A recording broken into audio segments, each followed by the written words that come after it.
Everything you've ever thought of at your worst moment in your life, you're just praying that this is a dream. This isn't happening. On May 21st, 2008, Bruce and Kelly Jackson's 22-month-old son, Eric, wandered away from the playground at a local Mother's Day Out program. Before caregivers noticed he was missing, Eric fell headfirst into a 6.5-foot abandoned well. But then I said, well, there wasn't water in it, was there? And they said, could you just meet us at the ER? At this point, I realized somebody said there was water in it. We arrived on the scene. We were presented the child by the staff there. I do not know how long without oxygen, but from our indicators, from what we look for, he was cyanotic, he was blue.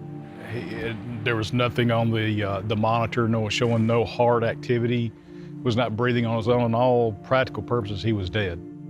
First responders immediately started CPR, and Eric was rushed to the nearest hospital.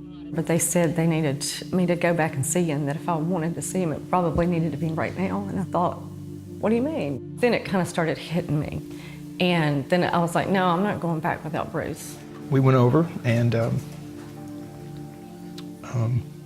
held his hand, and he didn't seem recognizable.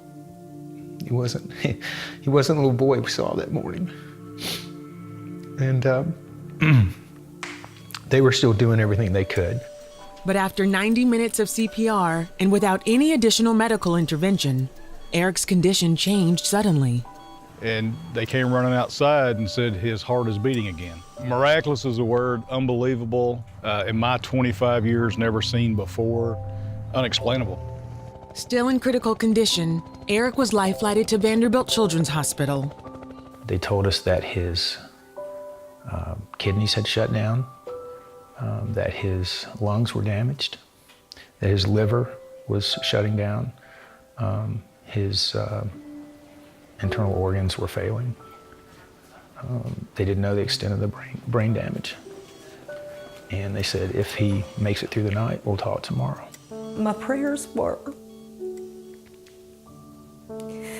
I wasn't sure if he was going to be okay, but I knew that I just needed God's strength, whether he made it or he didn't, but I kind of really didn't think he was. As news of Eric's accident spread, people all over the world were praying for him. Our church during that time period was just amazing, overwhelming. I couldn't believe it. At this point, I had to have been thousands of people praying for us. You just felt the love and the concern, and I haven't experienced anything like that in my life. Eric was on life support and in a coma. After 1 week, due to his lack of progress, doctors scheduled a meeting with Bruce and Kelly. He was on, breathing machines and all the necessary equipment to keep him alive. They were gathering all the specialists, and we were supposed to meet that afternoon. But the Jacksons never had that conference with the doctors. Before the meeting, that's when one of the nurses ran in and said that he was awake.